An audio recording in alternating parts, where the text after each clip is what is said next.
Good morning, students. Today we will discuss the important adjustments. First is closing stock. The amount of goods unsold at the end of the year is called closing stock. Closing stock means जो amount हमारे goods का year के end में unsold बच जाता है उसे हम क्लोजिंग स्टॉक कहते हैं and it is valued at cost price और realisable value whichever is less.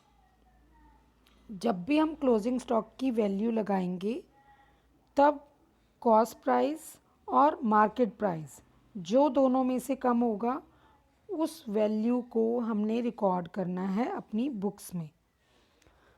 And accounting treatment of closing stock in final accounts.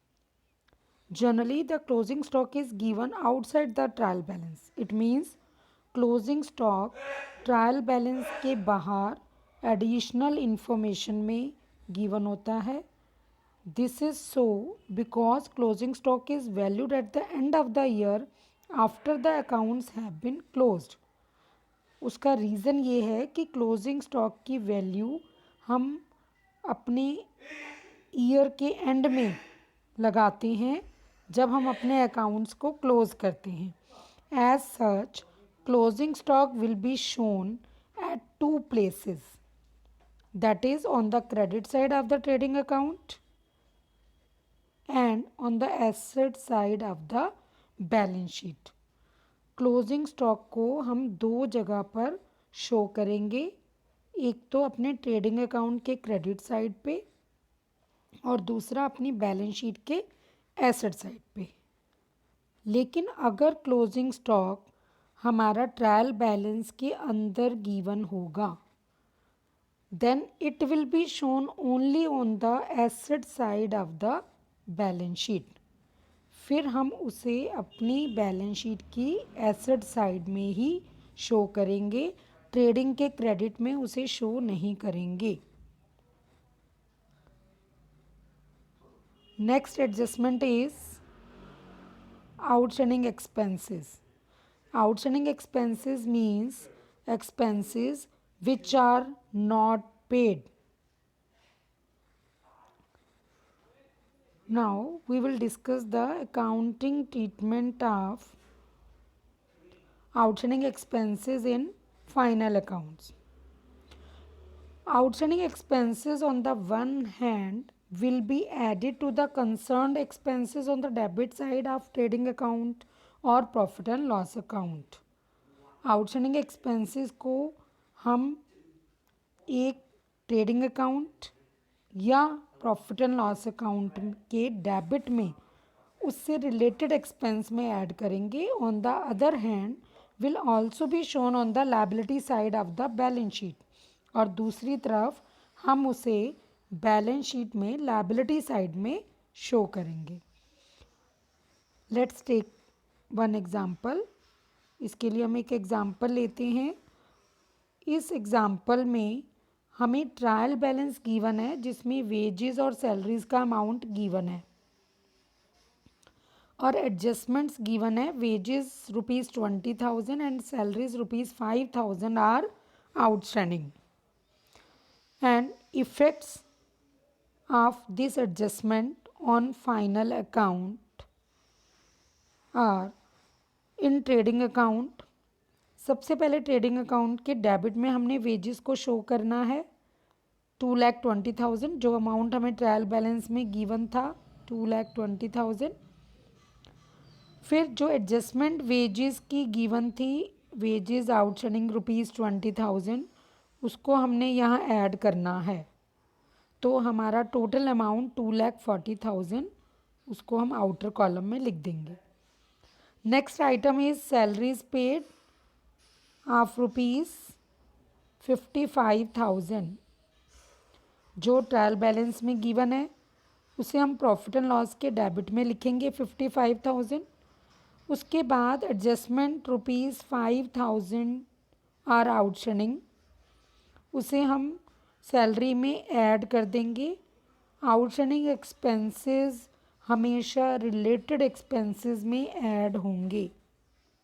And second effect of this adjustment, जो second effect होगा इस adjustment का, उसे हम balance sheet में show करेंगे liability side.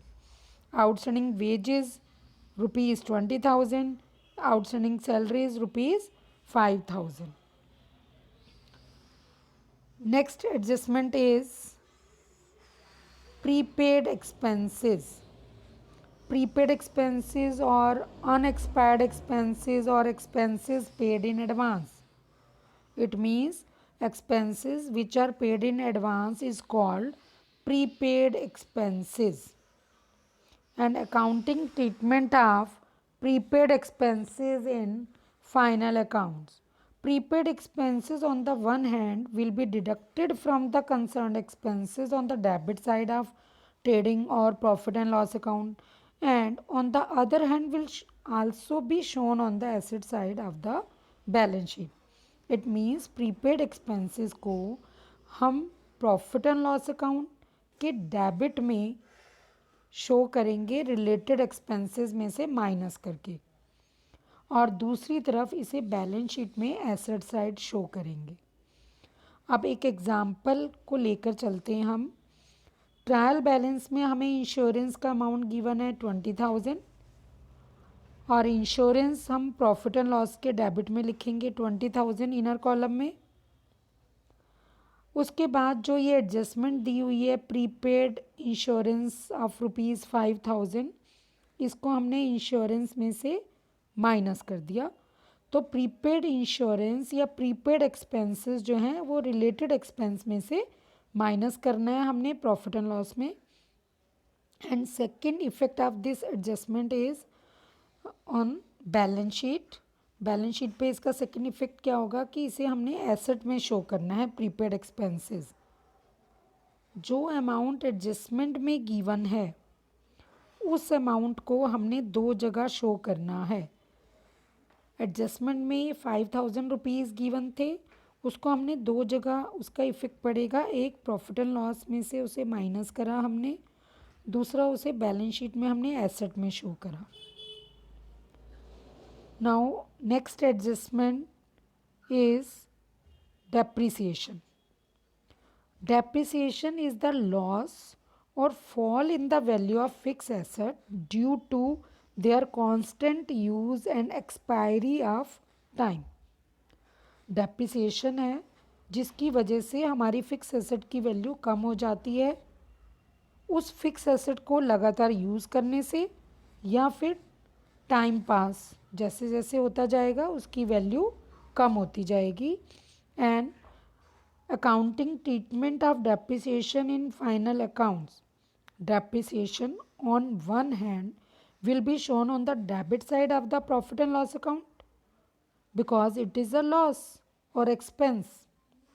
Depreciation को एक तरफ हम प्रॉफिट एंड लॉस के डेबिट साइड रिकॉर्ड करेंगे क्योंकि ये लॉस है, एक्सपेंस है, और दूसरी तरफ हम इसे अपनी बैलेंस शीट में कंसर्न एसेट में से माइनस करेंगे।